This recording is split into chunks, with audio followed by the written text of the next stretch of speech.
Good afternoon. My name is Dr. Yelena Janjigian. I'm a physician scientist and medical oncologist at Memorial Sloan Kettering Cancer Center in New York City. It's a pleasure to discuss with you the results of our biomarker analysis of CheckMate 649 clinical trial samples that we presented the data at the ACR meeting this year. So by way of background, CheckMate 649 was a large phase 3 study that already changed practice for countless individuals worldwide. Combination of FOLFOX plus nivolumab was FDA approved and approved in more than 50 regions based on the results of CheckMate 649 data. This study was also studying the combination of nivolumab plus ipilimumab in first-line setting. The prespecified boundary for overall significance or for overall survival significance was not met, and this arm did not meet the significance, and it was a negative arm. We presented the results from the biomarker of those patients treated on nivolumab ipilimumab and compared with outcomes to chemotherapy. We know that in intent to treat population, 25% of patients do survive long-term with long-term follow-up with combination of nivolumab ipilimumab, and that if patients respond, the duration of response to NIVO IPI is much more durable than with chemotherapy. So we're very interested in studying other subpopulation of patients that particularly benefit from nivolumab ipilimumab. So we looked at whole exome sequencing and bulk RNA-seq in the pre-treatment samples obtained prior to initiation of nivolumab ipilimumab or FOLFOX or CAPOX chemotherapy. More than half of samples from baseline were available for testing for whole exome and bulk RNA-seq, and we had MSI testing done by PCR on all samples at baseline. More than 90% of samples were available for MSI testing. And we looked at baseline patient characteristics. They were well balanced among the two arms of patients analyzed, suggesting that this population, these analyses will reflect on the rest of the study population and intent to treat population. So firstly, based on MSI status, not surprisingly, we demonstrated with longer follow-up, with a minimum of 4-year follow-up, there was sustained separation of the curves for MSI high population. These patients clearly benefit from immune checkpoint blockade in first-line setting compared to chemotherapy. The hazard ratio is 0.29, highlighting the importance of MSI testing in this patient population.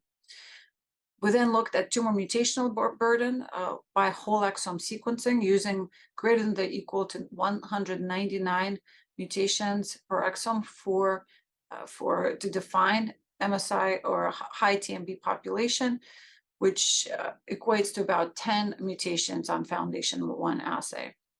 We found, not surprisingly, that TMB high patients also benefited to a greater degree from immunotherapy, immune checkpoint blockade, nivolumab plus ipilimumab in first-line setting. And what's important to highlight is that majority of TMB high patients were also MSI high. So in this population, 21 of TMB high patients, of those 16 were MSI high.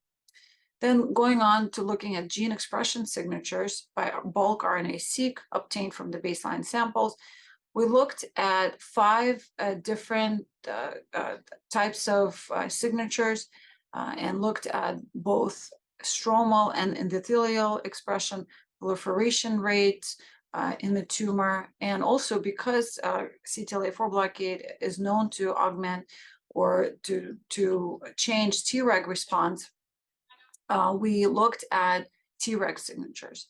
So looking at across these different gene signatures, we found that some signatures are predictive of survival benefit for NIVO IPI. So particularly having high proliferation gene signature, high inflammation gene signature, and high baseline Treg signature were predictive of benefit from overall survival from nivolumab ipilimumab, hazard ratios close to 0.6. And then conversely, low stromal signature, we look at cancer-associated fibroblasts as one of the genes in that gene signature. So low stroma and low endothelium or angiogenesis was predictive of overall survival benefit from NIVO IPI. We know that the fibroblasts and angiogenesis can be immunosuppressive, so that's also not surprising, but was very nice to see. So in summary, we presented at AACR CheckMate 649 biomarker analysis from the NIVO IPI versus chemo arm. And we looked based on whole exome and RNA-seq on various predictors of outcome from NIVO IPI.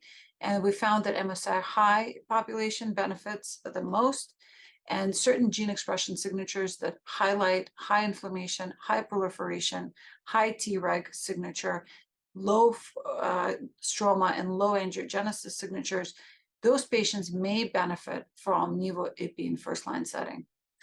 These data are interesting and important to publish. They're not immediately translatable into clinical practice at this time.